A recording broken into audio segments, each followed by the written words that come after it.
There are two versions of this video, the long version that you're watching now and a shorter version over on the main channel. Hop on over there if you'd like something a little more bite-sized, or stay here if you want the chewy depth. A little while back we added a land acknowledgement to our credits. It represents something that is very important to us as a team. But today, for obvious reasons, it's important to start with it. So before we get into the video today, Transport Evolved acknowledges that we live and work on land stolen from Indigenous nations. Our head office is located on the ancestral lands of the Confederate tribes of the Grand Ronde, but today we're recording from the land of the Medicine Creek Treaty Tribes, which includes the Squaxin Island Tribe, the Nisqually Indian Tribe, and the Puyallup Tribe of Indians. We recognise the traditional custodians of these lands and pay respect to elders past and present. One of the things that we talk about a lot on this channel is the importance of making sure our transition to cleaner transportation is one that everyone can be a part of.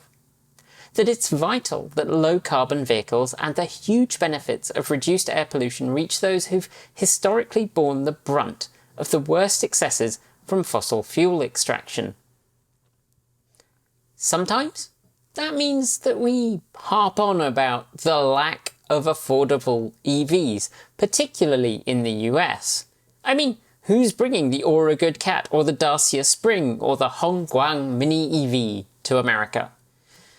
Sometimes it takes the form of us examining policy or chatting about the electrification of public transit. But today we're going to chat with someone who's actually making that transition happen. But before we get started, don't forget to hit subscribe and hit the notification bell. It really helps us when the YouTube algorithm knows that you love us.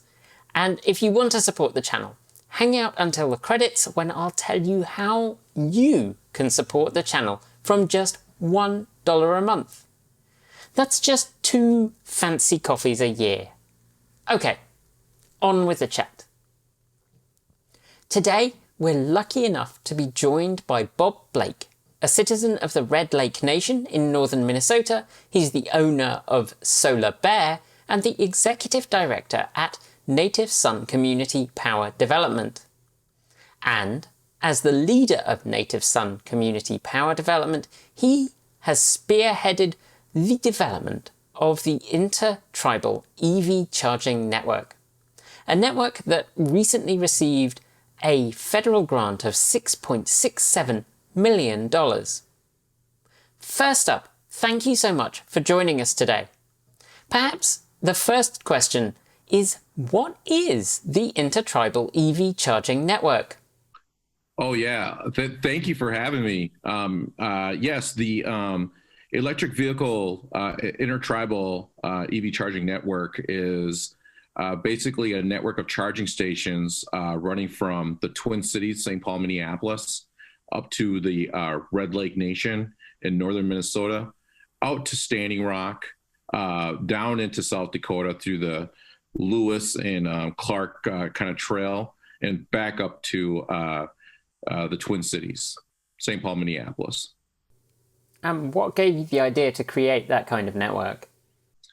Oh boy, it was the Dakota Access Pipeline in Line 3. It was those pipelines that were, I guess you could say that Standing Rock and Red Lake was in the news for opposing the oil pipelines. And we just thought that, wouldn't it be great if we could create an electric vehicle charging network pipeline?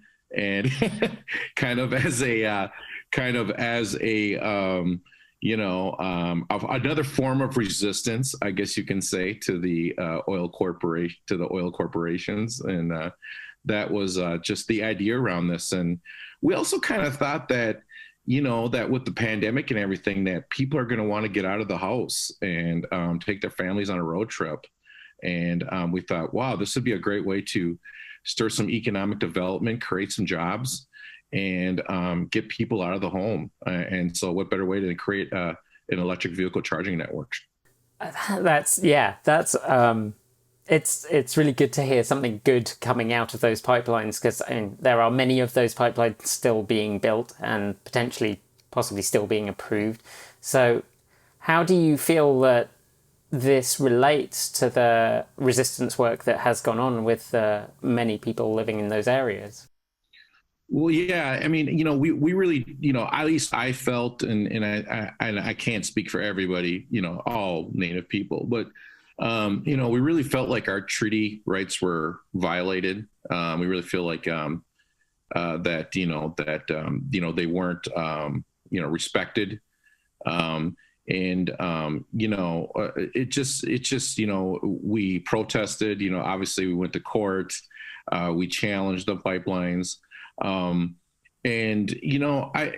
just felt like, this isn't over with. We're not going to stop until these things are shut down. And this is just another way for us to kind of continuously put up that resistance and say to everyone, to the public, that, we don't need fossil fuels anymore. We have the technology to change, and electric vehicles are the future, and we want to be able to give people a choice. We want to be able to say, do you want to stay in your fossil fuel vehicle, or do you want to change over to electric vehicles? And so that was the big move on this. That was the big idea behind this, was just to say that this is just another form of resistance. Yeah, and obviously the environmental damage and impact doesn't just stop once they've finished building the pipeline. These pipelines often leak, and then you have further damage to your environment and the damage to the places that people are living around them. Absolutely. And, another part of this is just that these communities, don't get the opportunity to get this really cool technology. And that was just another way that we thought that, we could go ahead and introduce, renewable energy to these communities, by just showing them how this technology works. And hopefully, because we're doing this now, especially in these rural communities, the adoption of electric vehicles by themselves will happen more rapidly for those communities, for such communities. You mentioned it's a really cool technology. What kind of benefits do you see EVs bringing to those communities? Oh, wow. Cleaner air, hopefully. I mean, clean air is always good. I like to breathe. And also too, I think the amount of dollars that we're going to be able to show, because, we also have, vehicles in here that we're going to be able to use data from and basically show how they work in extreme climates, such as northern Minnesota, which we know is always cold. Being able to show exactly how those vehicles function, how they drive, how they operate. I think it's going to be really huge, because there's this misconception out there that electric vehicles don't work in the wintertime. They don't work in extreme heat, So we want to be able to show people that these vehicles do operate, and they do work, and they're just as good, if not better, than fossil fuel vehicles. Yeah, I mean, to be fair, one of the largest adopters of electric vehicles has been Norway, which is, I understand, quite chilly at some points in the year. Yeah, absolutely. I mean, I always tell people that too, right? Like, I mean, look at what Norway's doing. I mean, we could totally do that here in the Midwest, and especially in Minnesota. The other part about this is, I always tell them, Germany, I mean, their climate is just like ours, and they have a heavily EV adoption as well as renewable energy. So I always try to make those points when I discuss and tell people exactly, does this, everyone's first question is this technology going to work in the cold weather or in the hot weather? You know what I mean? And so you always kind of want to let them know, well, it's been working just fine in Norway and Germany. So their climate is just like ours, and I think it's going to be the same. Yeah, so you have a background in renewable energy systems. How have you found those function in northern Minnesota? Oh, they've been functioning just fine. It does help if you clear out the snow, obviously, but the snow will come off because it will melt off. But sometimes you got to take a broom and brush off the snow. But the panels actually work better in the wintertime. They're actually more efficient. So if everybody knows that, heat does a lot of, damage to wear and tear on machinery. Well, it's not that any different with solar panels too. So the fact that we're in a colder climate, our actually production is very efficient. Solar production is very efficient here in Minnesota. That's really interesting to hear, and very positive. I mean, living in the Pacific Northwest, mainly what we get is overcast days. So those aren't so great for solar production, but they do still work. Yes, absolutely. Yeah. That's what people often think too. Oh, it's cloudy out. I'm not going to be able to, get sun, and so I could use my solar panels. And you get some people that are fair skinned that get like sunburned on cloudy days. I mean, so. There's definitely a significant amount of energy arriving from the sun in those days. Absolutely. Yeah. The radiation still jumps through and still gets through. And so, the technology for renewable energy and solar just keeps on getting better and better and more efficient. And that's very exciting too, because it just seems like what was new today is like old, is old now. I mean, it's amazing how fast this this industry is growing, but it's really exciting. Yeah. One of the questions that does come up is that in rural areas, the rural power cooperatives that are often in place in those areas don't necessarily have the infrastructure to build out the kind of high power chargers that we're seeing becoming more popular. Is that something that you've run into as a problem, and has your experience helped you deal with that? Yeah, it's very difficult for these rural co-ops, right? Like you said, just to adapt to this new technology. That's why I say partnerships between tribal reservations and these co-ops, I think, are really going to be key in the future if we want to be able to meet our climate goals. Because, these tribal nations are very they're very motivated to switch to renewables, not only because it makes economic sense, but because it makes environmental sense and it aligns with cultural values. And so, I really would like to see more of a collaboration between these rural electric co-ops and tribal nations. And the statistics have been shown that the economic development that can be created by said joint ventures is actually very prosperous for everybody in both communities. That's really good to hear, because I know a lot of these underserved communities have suffered from a lack of investment in their infrastructure, in their services, in their environment. So finding a way to provide that in a way that they are in control of is really important. Absolutely. Yeah. And I mean, this is just, I hope, another way that we can go ahead and show how, the tribal nations in these rural areas can really work together to accomplish some really cool things. So this is going to be a great project, and I'm really excited for the involvement of also community partners too, because we do have money in this grant that we want to do some workforce development around. And so basically kind of showing them how to do some operations and maintenance, right, of the charging stations, and of course, the network.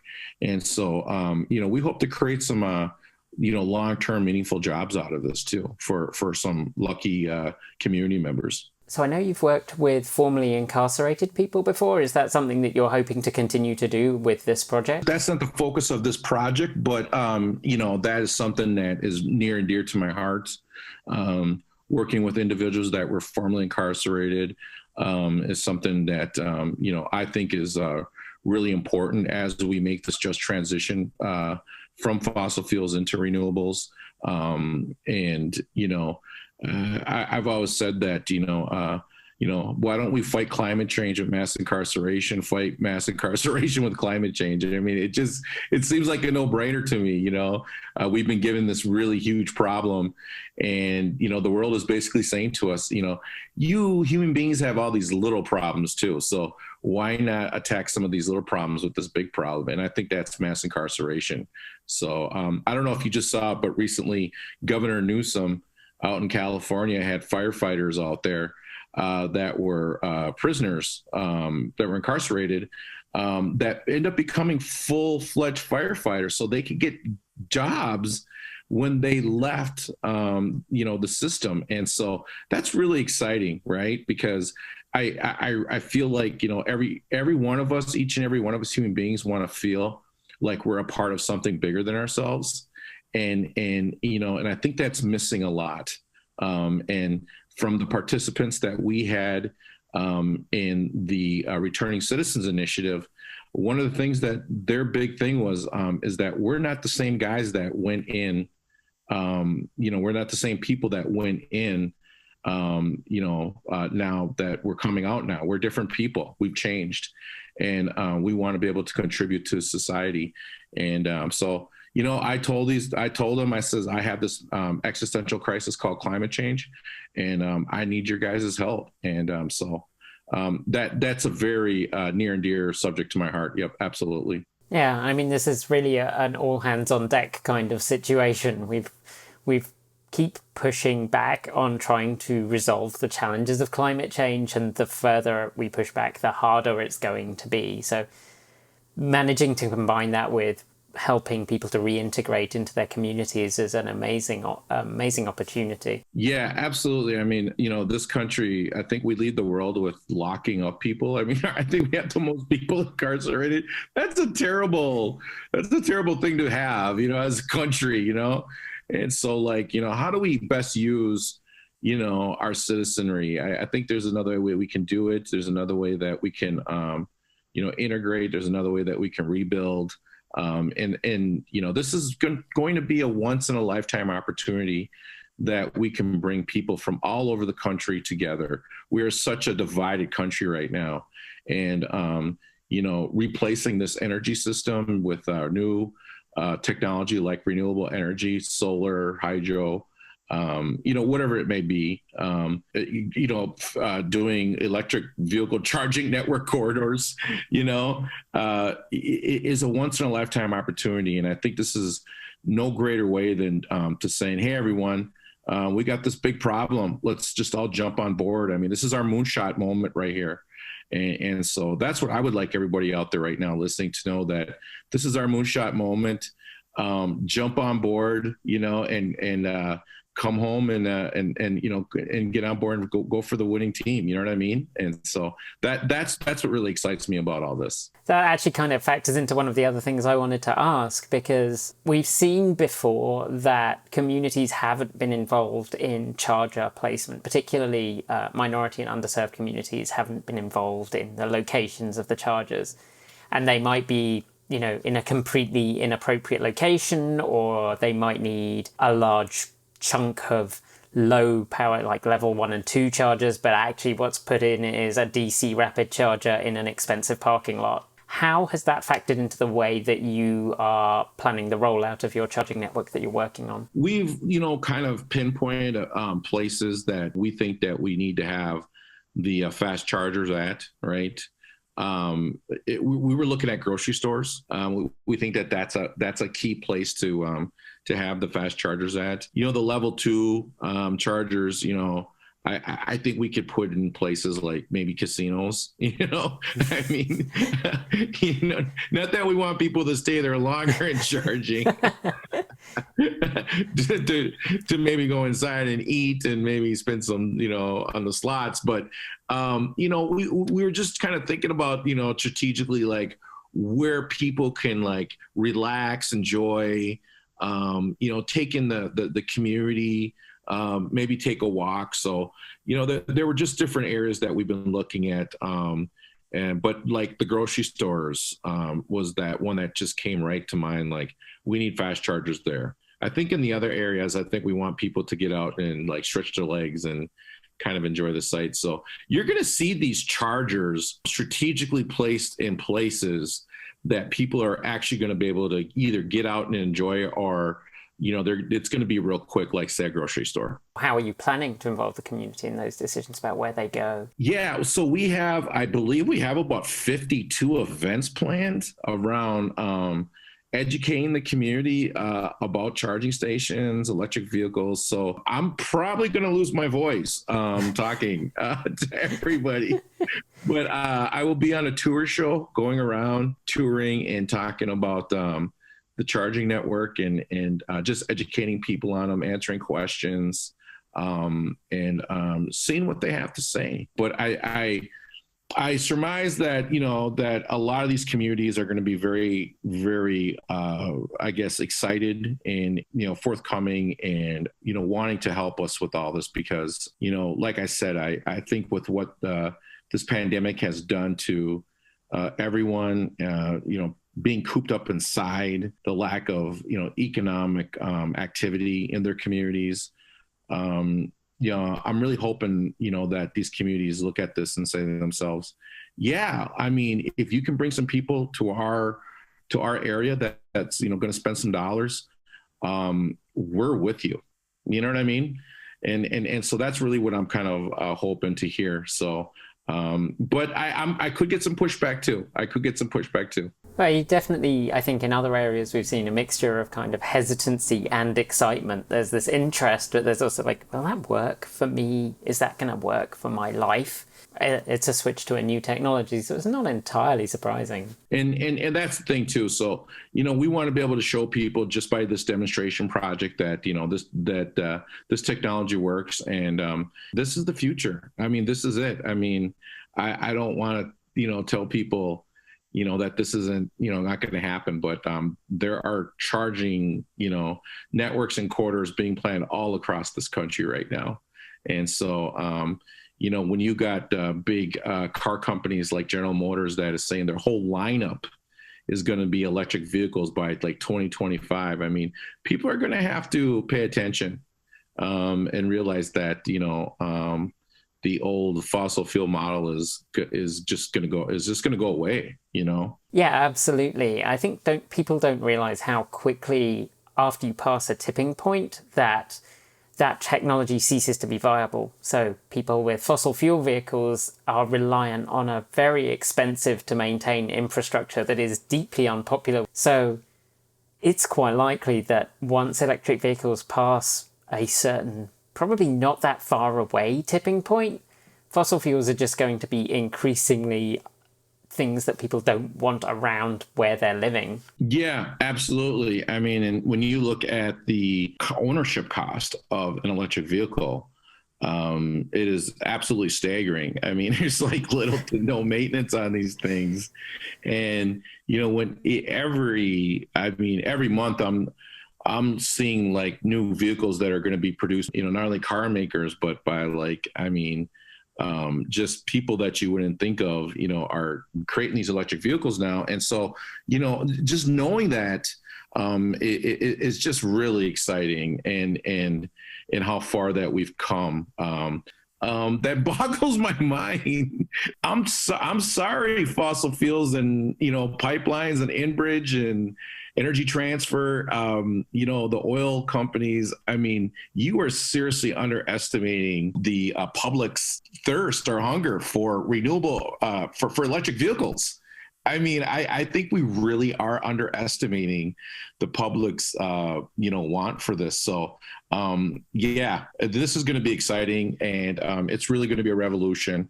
And but this is where we just need to go. This is where we need to go. Yeah.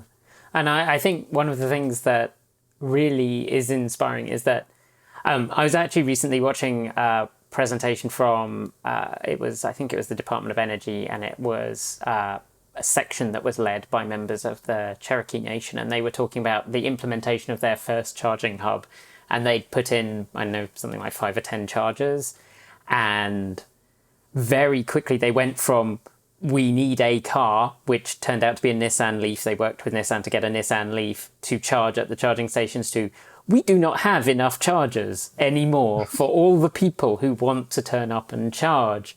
And that must be a real challenge, like trying to balance the expense of putting that infrastructure in versus how much you're expecting that infrastructure to expand. How have you kind of balanced those two things? Wow. I hope we have that problem. I mean, I really do.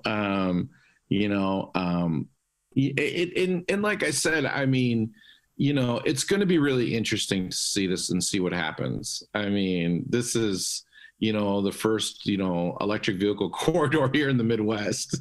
I mean, and it just so happens to, connect Red Lake to Standing Rock, two of the biggest, tribal nations that, have opposed these fossil fuel pipelines, and it's just this whole thing is just going to be really interesting because, so many, I guess, people want this to happen. It's just that I don't know what to expect, to be quite honest with you. I really don't. And I don't even know what to expect in these, public information meetings that I'm going to be holding. I don't know what kind of questions I'm going to be getting. I don't know, what kind of opposition I'm going to be up against. But, I just want everyone to know that, this is economic development. This is, bringing dollars into your community. This is, creating jobs. This is, circulating, having a circular economy. This is, people, being able to feed their families. And so that's what it comes down to, at the end of the day. And so I hope that people, all throughout this electric corridor who may have a bad feeling about renewable energy or electric vehicles, really at the end of the day understand that this is about dollars and cents, So that's what I'm really excited about. And the environmental benefits of this, the health benefits of this, come on. I mean, can you really argue with all that? So that kind of brings me to another question, which is that as I think everyone should be aware, all nations are sovereign governments. And as we've seen with COP26 and as we've seen across the world and at more local levels, getting different governments to agree on one course of action is really difficult. I lived in Bristol, and Bristol spent 10 years trying and failing to negotiate building a tram from Bristol city centre to somewhere in South Gloucestershire that no one could quite agree on where it was going to end up, and that ended up killing the project. How have you found bringing those 11 nations together to plan this project has been, and how's that gone? Yeah, I think, I mean, here's the thing though, is that, see, we've got like Native people and our tribal nations have got like years and years of cooperation, so before colonial settlement here, I mean, we were working with each other, and that was out of just because we had to survive. And that's an interesting question because, I think this really illustrates and demonstrates, how Native people are once again sharing good medicine with each other. And we call that in our community sharing good medicine with one another. And so if there was something that another tribe, kind of stumbled upon, they felt that it was very good for their community, they would bring it to the next community and say, hey, we got some good medicine here to share with your tribe that's going to help you. And I think that this is what we're demonstrating here. And so that's what I'm really excited about, is that we need to open up those old trading routes. We need to open up those old ways of working with one another again, because I think what the government did what the federal government did, I guess you could say state, county governments too, but what they did was they literally played us against each other, and had us compete for grants, had us compete for, other monies. And that's that colonial capitalism kind of mindset. And that really didn't agree with our people. We weren't greedy like that. We were just we wanted to just take care of our family, our friends, our community. So, I really see this as just maybe, also being an opportunity for us to really practice our traditional ways. And once again, right. And that's, bringing good medicine to our communities once again. So that's what I'm really excited about here. And I think that's what this project is really illustrating. That is such a wonderful term, the sharing good medicine. It's kind of antithetical to the way that society in America has worked for a long time, and in the West in general is a very competitive society. So it's a really interesting way to look at the world. Thank you so much for joining us today. I know we said sort of half an hour and we've run on to about 45 minutes, so thank you so much for your time. Where can people find out more about this project? Oh, yes. If you go to www.nativesun.org, we'll be posting, project updates. They'll be able to look at it, and they'll be able to track and see the progress of the corridor. So, yep, nativesun.org, everyone. Okay, thank you again. And we'll pop that link down below. If we get a chance, hopefully we can get you back and get more information as the project progresses. If you haven't already, make sure you're subscribed to this channel and our other channel, Transport Evolved Take 2. And especially now that we're not making videos every day, go on and hit that bell so you'll be told when our next video goes live. Thanks on behalf of the entire TE crew goes out to the folks on my right for being our $15 to $49 a month patrons. Special thanks to our $50 a month patrons, Jason Bondor, Brian Newton, Michael Goad, David Janakula, Ricky Leong, Andrew Martin, Guido Drahota, Brophy Wolf, Tezza in the Gong, Joseph Broucher, Sean Ueda, Gordon C., Raging Fellows, Anonymous Freak, Jim Burness, Anthony Coates, Kyle Hodgson, Laura Sandborn, Rory Litwin and Denny Hyde. And our deepest gratitude to our $100 a month Patreon supporters Marcel Ward, Reggie Watts, Joe Bresney, JP Fagerback, Will Graylan, Matthew Drobnak, Christopher Lee Jones, Paul Conway, Ellery Hensley and Ian. Feeling left out, you can join Patreon at the link below or show your support through Bitcoin, Ko-fi, or if you're looking for an extra spark of joy and cheer this holiday season, then consider prancing to our merch store. We have a new set of holiday designs dropping soon, so ride the intertubes over and check them out. Links as per below. Our new video editor joins us on December 1st, and while we're super excited to have him on the team, we could also use your help to make sure he can eat and have somewhere to sleep. From just $1 a month, you can support the channel, and as the saying goes, many hands make light work. Thanks for joining me, and as always, keep evolving.